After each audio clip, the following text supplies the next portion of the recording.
پناہ مانگتا ہوں اللہ کی شیطان مردود سے، اللہ کے نام سے جو رحمان اور رحیم ہے۔ تم نے ان لوگوں کے حال پر بھی کچھ غور کیا جو موت کے ڈر سے اپنے گھر بار چھوڑ کر نکلے تھے اور ہزاروں کی تعداد میں تھے۔ اللہ نے ان سے فرمایا مر جاؤ، پھر اس نے ان کو دوبارہ زندگی بخشی۔ حقیقت یہ ہے کہ اللہ انسان پر بڑا فضل فرمانے والا ہے، مگر اکثر لوگ شکر ادا نہیں کرتے۔ مسلمانوں، اللہ کی راہ میں جنگ کرو اور خوب جان لو کہ اللہ سننے والا اور جاننے والا ہے۔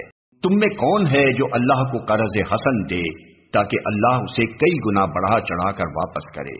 گھٹانا بھی اللہ کے اختیار میں ہے اور بڑھانا بھی، اور اسی کی طرف تمہیں پلٹ کر جانا ہے۔ پھر تم نے اس معاملے پر بھی غور کیا جو موسیٰ کے بعد سرداران بنی اسرائیل کو پیش آیا تھا۔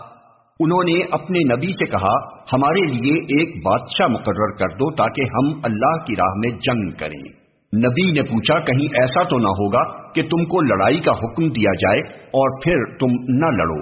وہ کہنے لگے بھلا یہ کیسے ہو سکتا ہے کہ ہم راہ خدا میں نہ لڑیں جبکہ ہمیں اپنے گھروں سے نکال دیا گیا ہے اور ہمارے بال بچے ہم سے جدا کر دیے گئے ہیں۔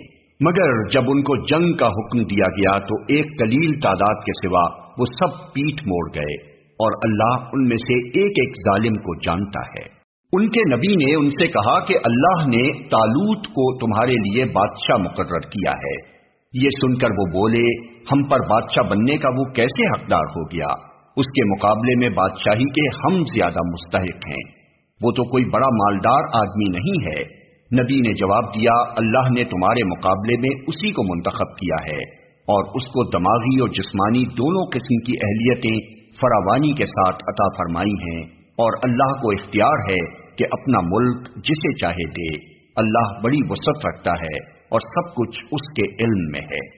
اس کے ساتھ ان کے نبی نے ان کو یہ بھی بتایا کہ خدا کی طرف سے اس کے بادشاہ مقرر ہونے کی علامت یہ ہے کہ اس کے عہد میں وہ صندوق تمہیں واپس مل جائے گا جس میں تمہارے رب کی طرف سے تمہارے لیے سکون قلب کا سامان ہے، جس میں آل موسیٰ اور آل ہارون کے چھوڑے ہوئے تبرکات ہیں اور جس کو اس وقت فرشتے سنبھالے ہوئے ہیں۔ اگر تم مومن ہو تو یہ تمہارے لیے بہت بڑی نشانی ہے۔ پھر جب طالوت لشکر لے کر چلا تو اس نے کہا ایک دریا پر اللہ کی طرف سے تمہاری آزمائش ہونے والی ہے، جو اس کا پانی پیے گا وہ میرا ساتھی نہیں، میرا ساتھی صرف وہ ہے جو اس سے پیاس نہ بجھائے، ہاں ایک آدھ چلو کوئی پی لے تو پی لے۔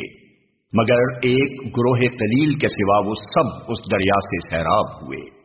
پھر جب طالوت اور اس کے ساتھی مسلمان دریا پار کر کے آگے بڑھے تو انہوں نے طالوت سے کہہ دیا کہ آج ہم میں جالوت اور اس کے لشکروں کا مقابلہ کرنے کی طاقت نہیں ہے۔ لیکن جو لوگ یہ سمجھتے تھے کہ انہیں ایک دن اللہ سے ملنا ہے، انہوں نے کہا بارہا ایسا ہوا ہے کہ ایک قلیل گروہ اللہ کے اذن سے ایک بڑے گروہ پر غالب آ گیا ہے۔ اللہ صبر کرنے والوں کا ساتھی ہے۔ اور جب وہ جالوت اور اس کے لشکروں کے مقابلے پر نکلے تو انہوں نے دعا کی اے ہمارے رب ہم پر صبر کا فیضان کر، ہمارے قدم جما دے اور اس کافر گروہ پر ہمیں فتح نصیب کر۔ آخر کار اللہ کے اذن سے انہوں نے کافروں کو مار بھگایا اور داؤد نے جالوت کو قتل کر دیا، اور اللہ نے اسے سلطنت اور حکمت سے نوازا اور جن جن چیزوں کا چاہا اس کو علم دیا۔ اگر اس طرح اللہ انسانوں کے ایک گروہ کو دوسرے گروہ کے ذریعے سے ہٹاتا نہ رہتا تو زمین کا نظام بگڑ جاتا، لیکن دنیا کے لوگوں پر اللہ کا بڑا فضل ہے کہ وہ اس طرح دفع فساد کا انتظام کرتا رہتا ہے۔ یہ اللہ کی آیات ہیں جو ہم ٹھیک ٹھیک تم کو سنا رہے ہیں، اور تم یقیناً ان لوگوں میں سے ہو جو رسول بنا کر بھیجے گئے ہیں۔ یہ رسول جو ہماری طرف سے انسانوں کی ہدایت پر مامور ہوئے، ہم نے ان کو ایک دوسرے سے بڑھ چڑھ کر مرتبے عطا کیے۔ ان میں کوئی ایسا تھا جس سے خدا خود ہم کلام ہوا، کسی کو اس نے دوسری حیثیتوں سے بلند درجے دیے، اور آخر میں عیسیٰ ابن مریم کو روشن نشانیاں عطا کی اور روح پاک سے اس کی مدد کی۔ اگر اللہ چاہتا تو ممکن نہ تھا کہ ان رسولوں کے بعد جو لوگ روشن نشانیاں دیکھ چکے تھے وہ آپس میں لڑتے، مگر اللہ کی مشیت یہ نہ تھی کہ وہ لوگوں کو جبراً اختلاف سے روکے، اس وجہ سے انہوں نے باہم اختلاف کیا۔ پھر کوئی ایمان لایا اور کسی نے کفر کی راہ اختیار کی۔ ہاں اللہ چاہتا تو وہ ہرگز نہ لڑتے، مگر اللہ جو چاہتا ہے کرتا ہے۔ اے لوگو جو ایمان لائے ہو، جو کچھ مال متاع ہم نے تم کو بخشا ہے اس میں سے خرچ کرو، قبل اس کے کہ وہ دن آئے جس میں نہ خرید و فروخت ہوگی، نہ دوستی کام آئے گی اور نہ سفارش چلے گی، اور ظالم اصل میں وہی ہیں جو کفر کی روش اختیار کرتے ہیں۔ اللہ وہ زندہ جاوید ہستی جو تمام کائنات کو سنبھالے ہوئے ہے، اس کے سوا کوئی خدا نہیں ہے۔ وہ نہ سوتا ہے اور نہ اسے اونگ لگتی ہے، زمین اور آسمانوں میں جو کچھ ہے اسی کا ہے۔ کون ہے جو اس کی جناب میں اس کی اجازت کے بغیر سفارش کر سکے؟ جو کچھ بندوں کے سامنے ہے اسے بھی وہ جانتا ہے، اور جو کچھ ان سے اوجھل ہے اس سے بھی وہ واقف ہے، اور اس کی معلومات میں سے کوئی چیز ان کی گرفت ادراک میں نہیں آ سکتی، الا یہ کہ کسی چیز کا علم وہ خود ہی ان کو دینا چاہے۔ اس کی حکومت آسمانوں اور زمین پر چھائی ہوئی ہے، اور ان کی نگہبانی اس کے لیے کوئی تھکا دینے والا کام نہیں ہے، بس وہی ایک بزرگ و برتر ذات ہے۔ دین کے معاملے میں کوئی زور زبردستی نہیں ہے، صحیح بات غلط خیالات سے الگ چھانٹ کر رکھ دی گئی ہے۔ اب جو کوئی طاغوت کا انکار کر کے اللہ پر ایمان لے آیا، اس نے ایک ایسا مضبوط سہارا تھام لیا جو کبھی ٹوٹنے والا نہیں، اور اللہ جس کا سہارا اس نے لیا ہے سب کچھ سننے اور جاننے والا ہے۔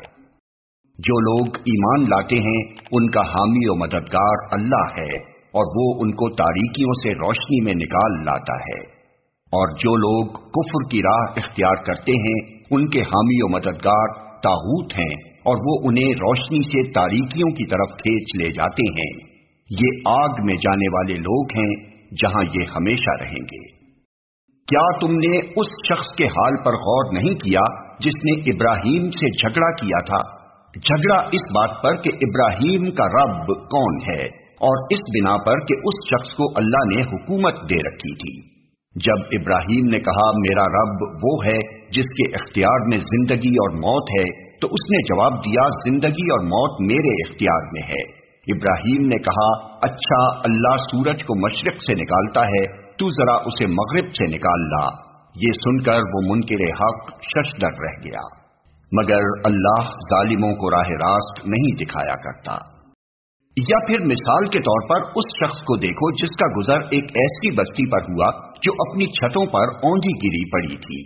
اس نے کہا یہ آبادی جو ہلاک ہو چکی ہے اسے اللہ کس طرح دوبارہ زندگی بخشے گا؟ اس پر اللہ نے اس کی روح قبض کر لی اور وہ 100 برس تک مردہ پڑا رہا۔ پھر اللہ نے اسے دوبارہ زندگی بخشی اور اس سے پوچھا بتاؤ کتنی مدت پڑے رہے ہو؟ اس نے کہا 1 دن یا چند گھنٹے رہا ہوں گا۔ فرمایا تم پر 100 برس اسی حالت میں گزر چکے ہیں۔ اب ذرا اپنے کھانے اور پانی کو دیکھو کہ اس میں ذرا تغیر نہیں آیا ہے۔ دوسری طرف ذرا اپنے گدھے کو بھی دیکھو کہ اس کا پنجر تک وہ سیدھا ہو رہا ہے، اور یہ ہم نے اس لیے کیا ہے کہ ہم تمہیں لوگوں کے لیے ایک نشانی بنا دینا چاہتے ہیں۔ پھر دیکھو کہ ہڈیوں کے اس پنجر کو ہم کس طرح اٹھا کر گوشت پوست اس پر چڑھاتے ہیں۔ اس طرح جب حقیقت اس کے سامنے بالکل نمایاں ہو گئی تو اس نے کہا میں جانتا ہوں کہ اللہ ہر چیز پر قدرت رکھتا ہے۔ اور وہ واقعہ بھی پیش نظر رہے جب ابراہیم نے کہا تھا میرے مالک مجھے دکھا دے تو مردوں کو کیسے زندہ کرتا ہے؟ فرمایا کیا تو ایمان نہیں رکھتا؟ اس نے عرض کیا ایمان تو رکھتا ہوں مگر دل کا اطمینان درکار ہے۔